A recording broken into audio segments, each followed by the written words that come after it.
Olá! Hoje a gente vai mergulhar fundo em um dos instrumentos mais fascinantes e, olha, mais poderosos da nossa democracia, a ação popular. Vamos entender direitinho como essa ferramenta constitucional coloca o poder de fiscalizar o governo diretamente na mão de cada cidadão. E para começar, vamos direto ao ponto com uma pergunta que parece simples, mas é fundamental. Será que uma única pessoa, um cidadão comum, tem o poder de levar o governo ao tribunal para tentar anular uma decisão que considera prejudicial para todo mundo? A resposta, eu já adianto, pode surpreender. Para a gente entender tudo isso, nossa análise vai ter 5 passos. Primeiro, a gente fala um pouco sobre o problema da corrupção. Depois, apresentamos a ferramenta do cidadão. Aí, vemos como ela funciona na prática. Passamos por um debate jurídico-chave, ilegalidade contra dano real. E, por fim, a gente amarra tudo, vendo o que isso significa para a democracia. Ok, vamos lá. Para entender a solução, primeiro a gente precisa ter uma dimensão clara do problema que ela quer resolver, a corrupção e o impacto dela no nosso Estado.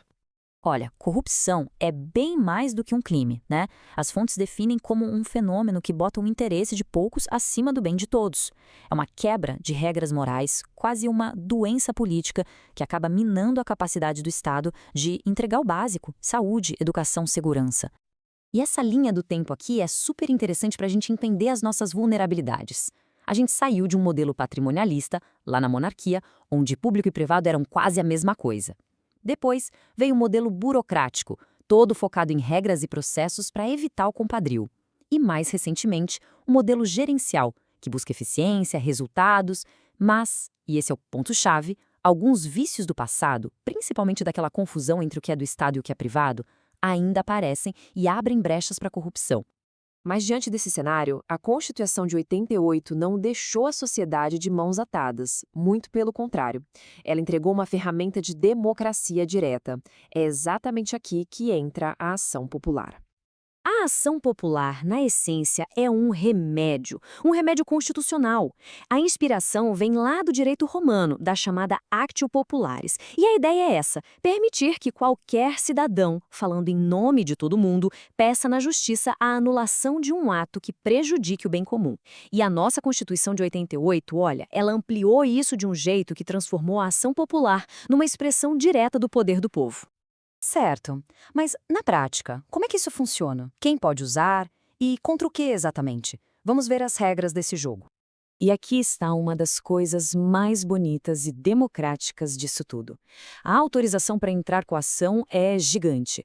Não é só para advogado, para partido político ou para o Ministério Público, não. Qualquer pessoa que seja cidadã, ou seja, que esteja com os direitos políticos em dia, pode fazer isso. É só apresentar o título de eleitor e pronto, a condição está comprovada.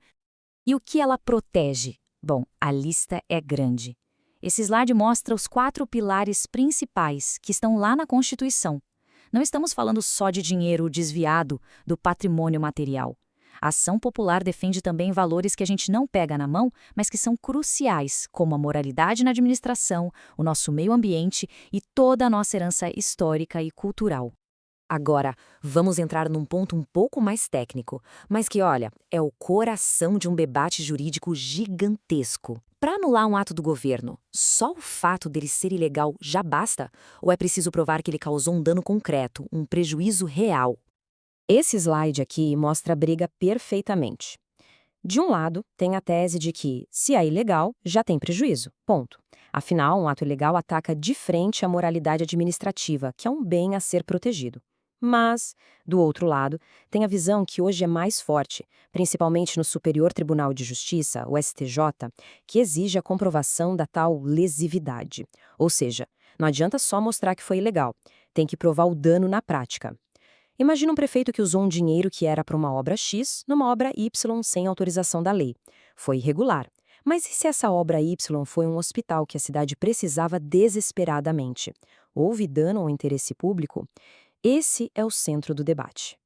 Ok, vamos sair um pouco desse detalhe jurídico e voltar a olhar para a foto completa. O que a existência de uma ferramenta como essa realmente significa para a nossa democracia? Essa citação do grande jurista L. Lopes Meireles, para mim, resume tudo.